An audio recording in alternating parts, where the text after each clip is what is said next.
শুভলগ্নে পূজা দিয়ে আমাদের এই বছরের দুর্গাপূজার শুভারম্ভ শুরু করেছি। আমরা এলাকাবাসী এবং ক্লাব সদস্যরা প্রত্যেকেই আছেন, এখন মহিলা পুরুষ যারা আছে সবাই। এই ব্যাপারে আমরা আজকে খুবই আনন্দিত। এই বছরের দুর্গাপূজা শুভারম্ভ খুঁটি পূজা দিয়ে আমাদের এইবারের বাজেট নিয়ারেবল 45 লক্ষ টাকা। এর থেকে হয়তো একটু বাড়তেও পারে, কমবে না, এরকমই হবে। আর আমাদের এবার পূজার থিম হচ্ছে রূপ থেকে রূপান্তর। যে কোনো জিনিস যেগুলি আমরা ফেলে দিই, এগুলি দিয়ে, যেমন কট বেল, তারপর ব্যাঙাচি, তারপরে মাশরুম, তারপরে আরও বিভিন্ন রকমের ফলের খোসা, বিভিন্ন রকমের আরও অনেক জিনিস আছে যেগুলো এখনও বলা যাবে না। অনেক কিছুটাও গোপন রাখতে হবে, সবটা বলে দিলে তো হবে না।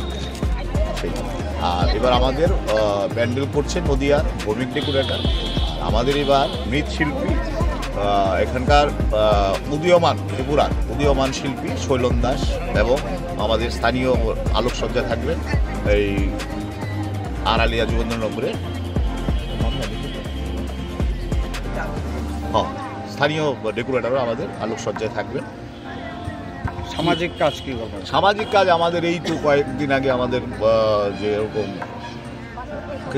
সাফাই স্বচ্ছ অভিযান গেল আমাদের 15 আগস্ট স্বাধীনতা দিবস উপলক্ষে, এবং আমাদের মহালয়ার পূর্ণলগ্নে একটা ছোটদের মধ্যে বসে আঁকা প্রতিযোগিতা হয়, এবং আমাদের শিশু গৃহে কিছু সামগ্রী আমরা বিতরণ করে থাকি প্রত্যেক বছরই। এবং আমাদের সবচেয়ে যেটা আমাদের রক্তদান শিবির হবে পুজোর আগেই সেপ্টেম্বর মাসে। আমরা মোটামুটি একটা দিনক্ষণ ঠিক করে ফেলেছি। যাই হোক, আমরা আপনাদের